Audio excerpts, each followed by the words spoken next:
Ready. What's for dinner, Paul? Oh, we're going to have some hors d'oeuvres today out in the sunny weather. And we're going to make us a buffet. And it's going to be perfect.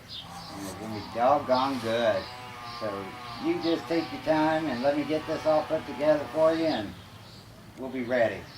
Okay. Okay? How we doing? This is Paul's Kitchen. And what we've got going today, we're going to do an hors d'oeuvre setting. And what I've done is, now I haven't been on for a while, and I know it's been quite a while since we've had Paul's Kitchen on. That's because the last time I did it, I was doing pig's feet, and the FDA somehow found out, I don't know how, and came to me and was about ready to charge me a $500 fine for doing it without a license. So I had my twin brother come help me, and he got me out of the $500. I don't know if you knew, he's studying to be a lawyer. Well, not really. I mean, he's practicing, but again, not really. How about, let's go with, you know, what he's really doing. That's, he's reading a book about a lawyer, but he still got me out of the $500. So I guess the book really worked. But I didn't get out of going to jail for 6 months. So that's where I've been. But while I was in jail, I was able to do online schooling and was able to get my degree in cooking.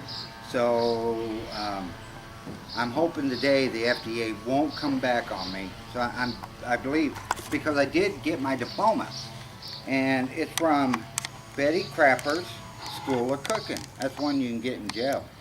And this is my diploma. I was number 1897. Now that's pretty good considering there's only 1899. So what I beat 2? That's pretty good. So, and I know the FDA should be okay with this one because I am FDA approved, and as you may see at the bottom, I have the seal of approval. So for sure we're going to be okay on this one. And once I graduated, they gave me this great little plaque. I don't know what I'm supposed to do with it, but they did give me a plaque, and that was pretty special to me because I never got a plaque before. So what we're going to do today, we're going to make some hors d'oeuvres before you go into your dinner. And how we do this is, now I usually go to the store and I pick out all my stuff. I have my ingredients from the cooking class that I did for pate. I love doing pate. It seems like that's one of my best. And because my glasses got broke in jail, I wasn't able to read my instructions. So I couldn't go through and find exactly what I wanted. So what I did is, instead of going through this, I pitched it. I can't read anyway without my glasses. So as I walked through more of the store, I saw a big sign. I can see bigger signs. And I saw a sign for pate. Now I didn't even know the stores had pate, a pate aisle. I didn't know, but they do.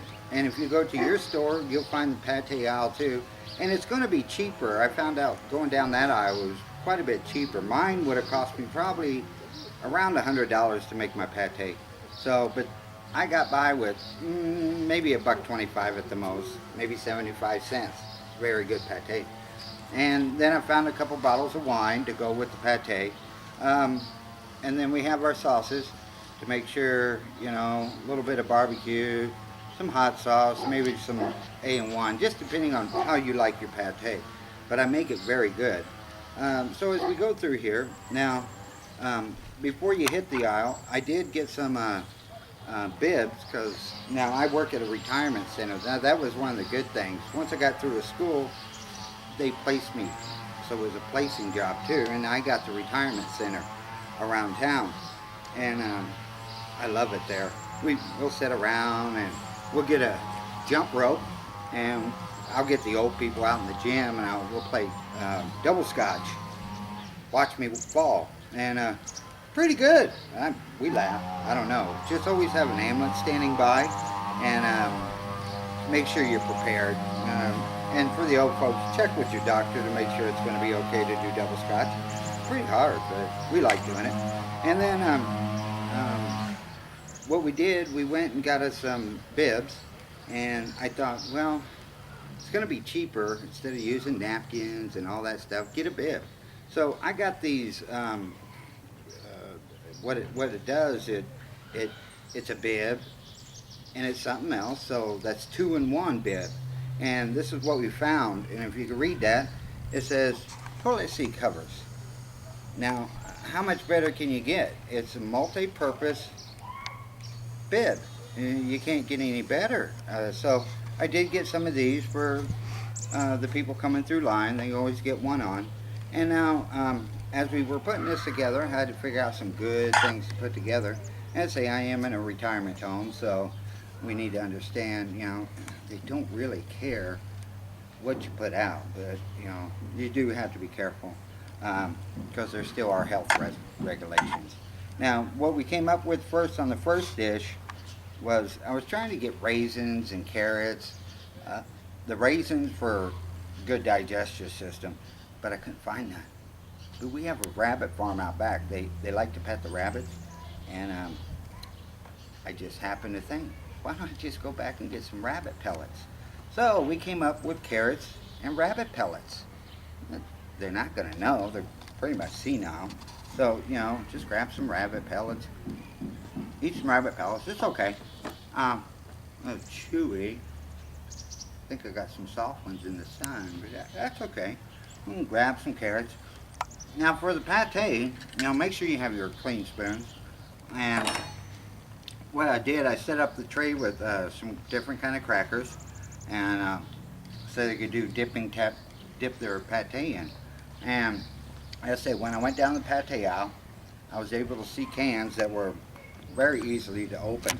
And as I'm reading this, it says choice cuts and gravy with lamb and vegetables.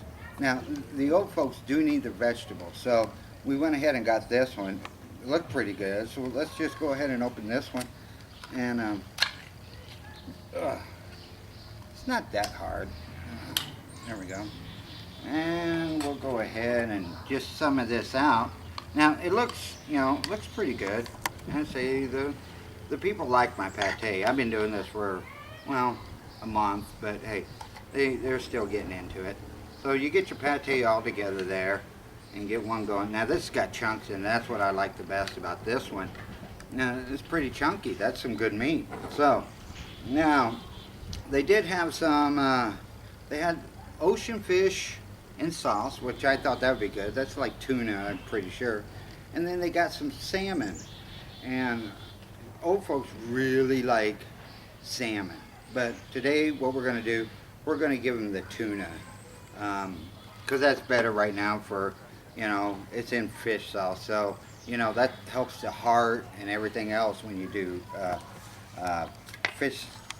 eat fish. So we're going to do some of this tuna.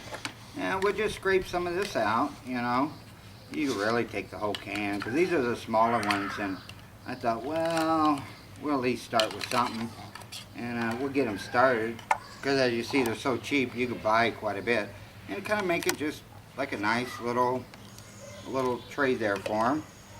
And as you see, that is pretty nice. I mean, that is very good.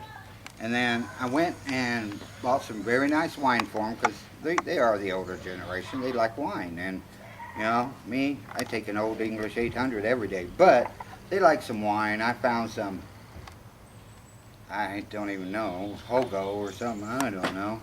And then some Tripachi, which I think is Apache, but they just named it Tripachi. That's a red wine, a white wine. It'll go great with everything we have here.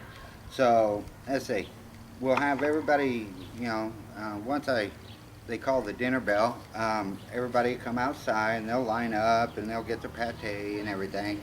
And then further down the line, they'll get the regular meals.